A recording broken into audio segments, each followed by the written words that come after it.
நேயர்கள் அனைவருக்கும் இனிய ஆங்கில புத்தாண்டு நல்வாழ்த்துக்கள். நான் உங்கள் 5ஆம் தலைமுறை ஜோதிடர் ராம்குமார் ராஜேந்திரன். இன்னைக்கு நாம் பார்க்க போகிற தலைப்பு, மிதுன ராசி அன்பர்களுக்கு இந்த 2025ஆம் ஆண்டு ஆங்கில புத்தாண்டு எந்த விதமான அற்புதங்கள் மற்றும் சிறப்புகள் கொடுக்க போகுது அப்படிங்கிறத தெளிவாகவும் துல்லியமாகவும் இந்த காணொலியில் பார்க்கலாங்க. நம்ம சேனலை ஃபஸ்ட் டைம் பார்க்குறவங்க அதை சப்ஸ்கிரைப் பண்ணிக்கோங்க. பெல் பட்டனை கிளிக் பண்ணி ஆல் அப்படிங்கிற ஆப்ஷன் கொடுத்துக்கோங்க. ஸோ இந்த 2025ஆம் ஆண்டு கிரக அடைவுகள், அதாவது கிரக பயிற்சிகள் அப்படிங்கிறது பார்த்தீங்கன்னா, சனி பகவான் மார்ச் மாதம் 29ஆம் தேதி கும்ப ராசியிலிருந்து மீன ராசிக்கு பயிற்சி அடைகிறாருங்க. அதே போல் இந்த குரு பகவான் உங்களுடைய ராசிக்கு 12ஆம் இடத்திலிருந்து உங்களுடைய ஜென்மஸ்தானமான மிதுன ராசிக்கு, அதாவது மே மாதம் 14ஆம் தேதி ரிஷப ராசியிலிருந்து மிதுனத்திற்கு பயிற்சி அடைகிறாருங்க. அதே போல் பார்த்திங்கன்னா, இந்த ராகு கேது என்று சொல்லக்கூடிய கிரகங்கள் மே மாதம் 18ஆம் தேதி ராகு பகவான் மீன ராசியிலிருந்து கும்ப ராசிக்கும், கேது பகவான் கன்னியிலிருந்து சிம்மத்திற்கும் பயிற்சி அடைகிறார். ஸோ இதுதான் இந்த ஆண்டோடைய முக்கிய கிரக அடைவுகள் அப்படிங்கிறது பார்க்குறோங்க. ஸோ இந்த மிதுன ராசி அன்பர்கள் புதன் பகவானை அதிபதியாக கொண்டவர்கள் எந்த ஒரு விஷயத்தையுமே நேர்படவும் தைரியத்தோடும் துணிச்சலோடும் செய்து முடிக்கக்கூடிய நபர்கள். எந்த ஒரு விஷயத்தையுமே ஒரு தடவைக்கு பல தடவை யோசித்து அதில் எந்த ஒரு தவறும் நடந்துடக்கூடாதுன்னு சொல்லி பார்த்து செய்யக்கூடிய ஒரு நபர்கள். ரொம்ப புத்திசாலின்னு சொல்லாங்க. அதாவது தன்னுடைய அறிவாற்றல், அறிவு பலம் அப்படிங்கிறது ரொம்ப ஜாஸ்தி. உடல் பலத்தை காட்டிலும் அறிவு பலம் ரொம்ப ஜாஸ்தி. தன்னுடைய புத்தி கூர்மையால் எல்லா விஷயத்தையுமே செய்து முடிக்கக்கூடிய நபர்கள். அடுத்தவங்களுக்கு புத்திமதி சொல்லக்கூடிய நபர்கள் அப்படின்னே சொல்லாங்க. தன்கிட்ட புத்திமதி கேட்டவங்களாம் இன்றைக்கி அவங்களோட வாழ்க்கை ஓஹோன்னு இருக்கு. ஏன்னா நிறைய பேர் நம்மக்கிட்ட அட்வைஸ் கேட்கக்கூடிய ஒரு சூழல். ஏன்னா இவர் சொன்னால் கரெக்டாக இருக்கும், இவர் பேசுனா கரெக்டாக பேசுவார் அப்படிங்கிற ஒரு நம்பிக்கை எப்போவுமே இந்த மிதுன ராசிக்காரங்க மேலே இருக்குங்க.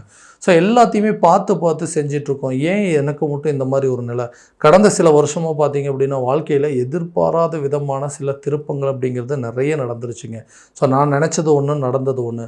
நான் நினச்சது ஒன்று, நினைக்காதது நடக்கும் மாதிரி ஒரு சில சூழ்நிலைகள் அப்படிங்கிறதுலாம் வந்துருச்சுங்க. நிறைய விஷயங்கள் திடீர்னு மாறுச்சு. ஒரே நிமிஷம் தாங்க என் லைஃபையே புரட்டி போடுற மாதிரி சில சூழ்நிலைகள் அப்படிங்கிறது வந்துருச்சுங்க. மற்றவங்க என் பேச்சை கேட்குறது போய் இப்போ எனக்கு மற்றவங்களுடைய பேச்சை கேட்கக்கூடிய ஒரு நிலை. நான் அட்வைஸ் பண்ணது போய் எனக்கு சில பேர் இன்றைக்கி அட்வைஸ் பண்ணிகிட்ருக்காங்க. யாரை நம்புறதுனே சில நேரத்தில் தெரிய மாட்டேங்குதுங்க. ஏன்னா எல்லாருமே ஏதாவது ஒரு விதத்தில் நம்மளை கெடுக்கணும், அதாவது நம்மளை ஏதாவது ஒரு விதத்தில் நம்ம கெட்டு போகணும் அப்படின்னு நினைக்கிற மாதிரி ஒரு சூழ்நிலை. கட்டின மனைவியாக இருக்கட்டும், கூட பிறந்த சகோதரன் சகோதரிகளாக இருக்கட்டும், எல்லாருமே நம்மளை ஏதாவது ஒரு விஷயத்தில் நமக்கு உதவி செய்வாங்க. நம்ம அவங்களுடைய உதவியை எதிர்பார்க்குறோம் அப்படின்னா அந்த நேரத்தில் கூட ஒரு நிர்கதியான ஒரு சூழ்நிலையில் இருக்கும்போது கூட யாருமே எந்த ஒரு விதத்துலையும் நமக்கு உதவி அப்படிங்கிறதே செய்ய முடியாத ஒரு சூழ்நிலையில் தான் இருந்திருக்கேன். நிம்மதி அப்படிங்கிறதே இல்லாமல் இருக்குங்க. நிறைய விஷயங்கள் முயற்சி பண்ணுறேன், ஆனால் அந்த முயற்சியில் எல்லாமே தடைப்பட்டுகிட்டே இருக்குங்க. யாருக்காக வாழ்கிறோமோ, யாருக்காக கஷ்டப்படுறோமோ அவங்களே நம்மளை புரிஞ்சிக்க முடியாத ஒரு நிலை இருக்குங்க. ஸோ எதனால் இந்த ஒரு வாழ்க்கை? எல்லா விஷயத்தையுமே பார்த்து செய்கிறவங்க திடீர்னு நமக்கு எல்லா விஷயமும் மாறினதுனால இன்றைக்கி உலகமே நமக்கு எதிராக செயல்படுதோ, எல்லாருமே நமக்கு ஆப்போசிட்டாக தான் இருக்காங்களோ, நமக்கு எப்போவுமே நல்லதே நடக்காதா, நம்மளுடைய வாழ்க்கையே கடைசி வரைக்கும் இப்படி தான் இருக்குமோ அப்படின்னு சொல்லி யோசித்து ஸோ ஏன்டா நமக்கு மட்டும் இந்த வாழ்க்கை? பணமும் கரெக்டான நேரத்தில் எந்த ஒரு பண தேவைகள் அப்படிங்கிறது பூர்த்தி ஆக மாட்டேங்குது. பணம் கையில் இல்லை, இதனால் குழப்பங்கள் ரொம்ப ஜாஸ்தி ஆகிட்டே இருக்குது. தேவையில்லாத விஷயத்துக்கெல்லாம் கஷ்டப்பட்டு அதுலேயும் எந்த ஒரு பலனும் இல்லாமல் போயிடுச்சுங்க. பண தேவைகள் அப்படிங்கிறது பூர்த்தி பண்ண முடியல, யாருக்கும் நம்ம மேலே நம்பிக்கையே இல்லை. ஸோ இவ்வளோ விஷயங்கள் இந்த கடந்த சில காலகட்டங்களாகவே பார்த்துட்ருக்கோம். ஸோ இந்த வரக்கூடிய காலத்திலேயாவது ஏதாவது ஒரு மாற்றங்கள் இருக்காதா? நிறைய கிரக பயிற்சிகள் அடையுதுன்னு சொல்கிறாங்க. வரக்கூடிய அந்த கிரகங்கள் அங்கே பயிற்சி அடைஞ்சால் நல்லாயிருக்கு, இங்கே பயிற்சி அடைஞ்சால் நல்லாயிருக்குன்னு சொல்கிறாங்க. ஆனால் நம்மளுடைய நிலையில் எந்த ஒரு முன்னேற்றமும் இல்லையே, இன்னும் அதே நிலையில் தானே இருக்கும். ஸோ வாழ்க்கையில் சில விஷயங்கள் மாற்றுறதுக்கு நிறைய எதிர்பார்ப்புகளோடையும் நிறைய காத்திருப்புகளோடையும் இருக்கக்கூடியவங்களுக்கு இந்த வரக்கூடிய காலகட்டங்களில் கண்டிப்பாக நிறைய மாற்றங்களை கொடுக்கக்கூடிய காலகட்டம். ஏன்னா உங்களுடைய ஜென்மஸ்தானத்தில் குரு பகவான், அதே போல் தைரியஸ்தானத்தில் இந்த 3ஆம் இடத்துல கேது பகவானும், 10ஆம் இடம் என்று சொல்லக்கூடிய தொழில் ஸ்தானத்தில் சனி பகவானும், பாக்கியஸ்தானத்தில் ராகு இருக்கும்போது நிறைய மாற்றங்களை கொடுக்கக்கூடிய ஒரு காலகட்டங்கள். நிறைய எதிர்பார்ப்புகள் இருக்குது. இவ்வளோ கஷ்டமும் பட்டாச்சுங்க, இனிமேலாவது நான் நல்லா இருப்பேனா? ஏதாவது ஒரு விஷயத்தில் இந்த தொழில் ரீதியாகவோ அல்லது இந்த வேலை விஷயத்துலையோ ஏதாவது மாற்றங்கள் இருக்காதுன்னு கேட்டிங்கன்னா கண்டிப்பாக பெரிய மாற்றத்தை கொடுக்க போது நல்ல ஒரு காலகட்டமாக இருக்க போதுங்க. ஏற்கனவே நிறைய விஷயங்கள் நான் வந்து யோசிச்சுட்டேங்க, ஆனால் அதை வந்து என்னால் எதுவுமே செயல்படுத்த முடியலன்னு சொல்கிறவங்களுக்கு இந்த காலகட்டங்களில் உங்களுக்கு ஒரு நல்ல பலனை கொடுக்க போகுது. வேலையில் ஒரு நல்ல மாற்றமும் முன்னேற்றமும் அப்படிங்கிறது கொடுக்க போகுதுங்க. ஏன்னா இந்த வேலை அப்படிங்கிறதே இல்லாமல் இருக்குங்க. அந்த மாதிரி சில சூழ்நிலைகள், இருந்த வேலையை நான் இழந்துட்டேன், புதுசாக ஒரு வேலை தேடிட்டுருக்கேன், ரொம்ப நாளாக வந்து எதிர்பார்த்துட்ருக்கேன், ஒரு புது வேலை அப்படிங்கிறது ஒன்று கிடைக்கவே இல்லைன்னு சொல்கிறவங்களுக்கு புதிய வேலை கிடைப்பதற்கான ஒரு வாய்ப்புகள். 10ஆம் இடத்துல சனி பகவான். அதே போல் புதிய தொழிலை தொடங்குவதற்கான ஒரு வாய்ப்புகள். ஆல்ரெடி ஒரு பிஸ்னஸ் பண்ணிட்டு தாங்க இருக்கிறேன், அந்த பிஸ்னஸை அடுத்த லெவலுக்கு நான் கொண்டு போகணும்னு யோசிக்கிறேன், ஆனால் எந்த ஒரு சேஞ்சஸுமே இல்லை, அதுக்கு தேவையான ஒரு முதலீடுகளோ ஒரு மூலதனம் அப்படிங்கிறது எனக்கு கிடைக்க மாட்டேங்குது, பண தேவைகள் அப்படிங்கிறது பூர்த்தி ஆகலை, யாரும் என்னை நம்பி கடன் கூட கொடுக்க மாட்டேங்கிறாங்க. கடன் அப்படிங்கிறது கேட்டாவே எதை வச்சுப்பா நீ கட்டுவ, இது வரைக்கும் நீ இழந்தது எல்லாத்தையும் நான் பார்த்துட்டு தானே இருக்கிறோம், உங்கள்கிட்ட என்ன இருக்குது, கடனை வந்து நாளைக்கு எப்படி வச்சு திரும்ப அடைப்ப அப்படின்னு சொல்லி கேள்வி கேட்குறாங்க. இந்த நிலையெல்லாம் மாற்றக்கூடிய ஒரு காலகட்டம் உங்களுடைய வாழ்க்கையில். இது வரைக்கும் யாரெல்லாம் உங்களை வந்து ஏளனமாக பேசிகிட்டு இருந்தாங்களோ, யாரெல்லாம் உங்களை வந்து மதிக்காமல் இருந்தாங்க, யாரெல்லாம் உங்கள் பேச்சை நம்பாமல் இருந்தாங்களோ, அந்த நிலையை மாற்றக்கூடிய காலகட்டமாக இருக்க போகுது. உங்கள் தொழிலை வந்து அடுத்த லெவலுக்கு கொண்டு போவீங்க.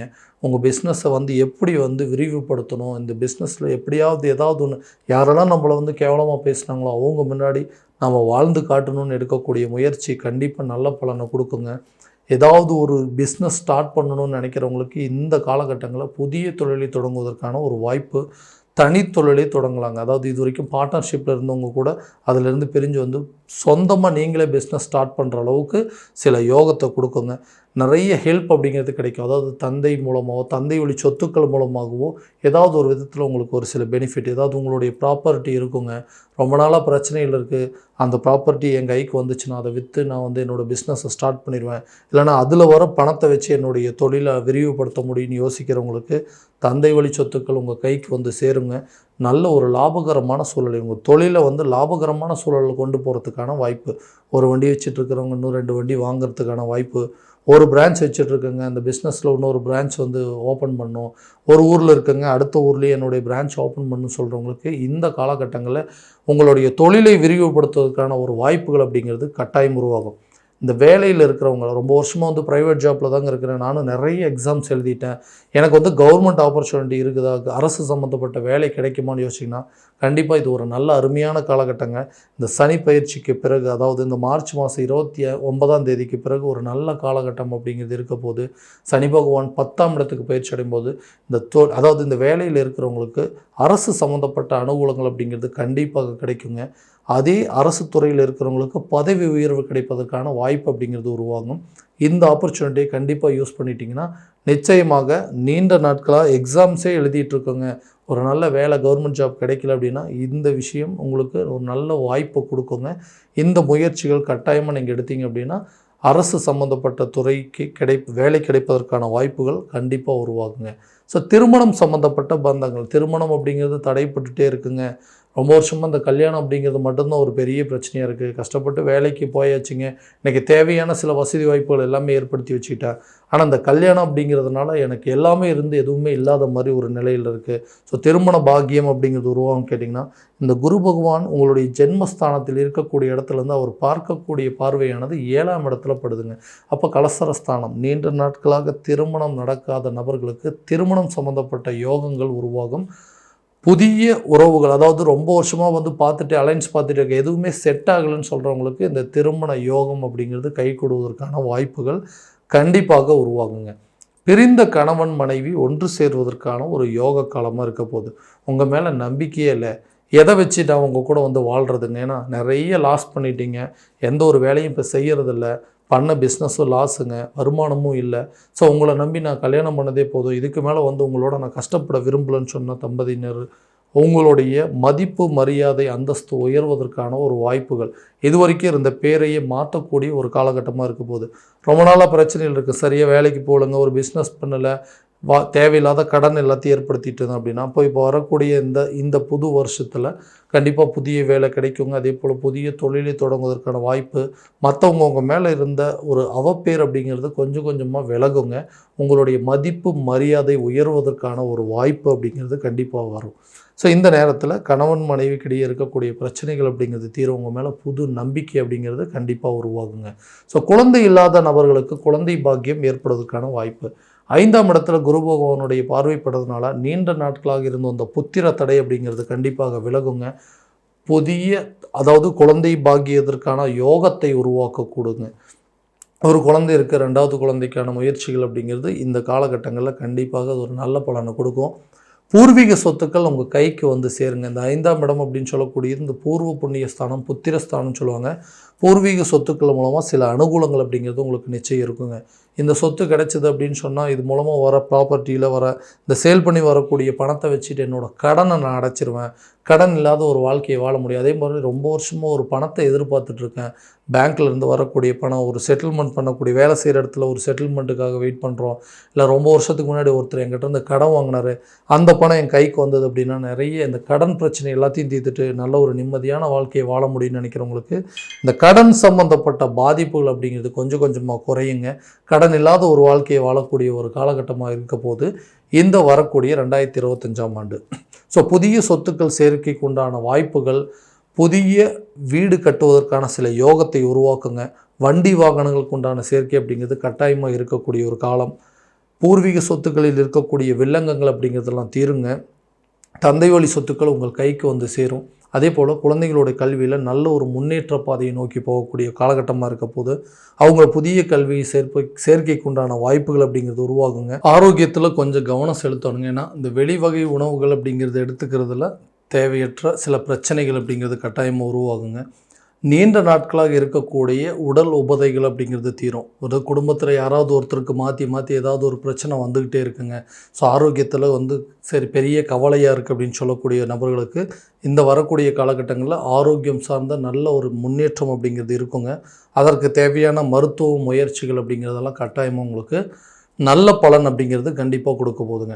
ஸோ இது வரைக்கும் நம்ம பார்த்தது எல்லாமே கோச்சார ரீதியான பலன்கள் மட்டும்தான். இந்த பலன்கள் அனைத்தும் உங்களுக்கு நடக்குமோ அப்படின்னா உங்களுடைய ஜனனகால ஜாதகத்தை இதோடு ஒப்பிட்டு பார்த்து அதற்குண்டான சில முயற்சிகள் எடுத்தீங்க அப்படின்னா கண்டிப்பாக எல்லா விதமான வெற்றிகள் அப்படிங்கிறது உங்களுக்கு கட்டாயமாக கிடைக்குங்க. ஸோ உங்களுடைய ஜாதகம் எங்கிட்ட பார்க்கணும் அப்படின்னு ஆசைப்பட்டீங்கன்னா கீழே தெரிகிற நம்பருக்கு கான்டாக்ட் பண்ணி அப்பாயின்மெண்ட் ஃபிக்ஸ் பண்ணிக்கோங்க. அப்படி இல்லையா உங்களோட ஜாதகத்தை வாட்ஸ்அப் மூலமாக அனுப்பிச்சி வச்சிங்க அப்படின்னா தெளிவான முறையில் கணிச்சு துல்லியமான பலன்கள் அப்படிங்கிறது உங்களுக்கு தெரியப்படுத்தப்படுங்க. மீண்டும் அடுத்த காணொளியில் உங்களை சந்திக்கும் வரை உங்களிடமிருந்து விடைபெறுவது உங்கள் ராம்குமார் ராஜேந்திரன். நன்றி.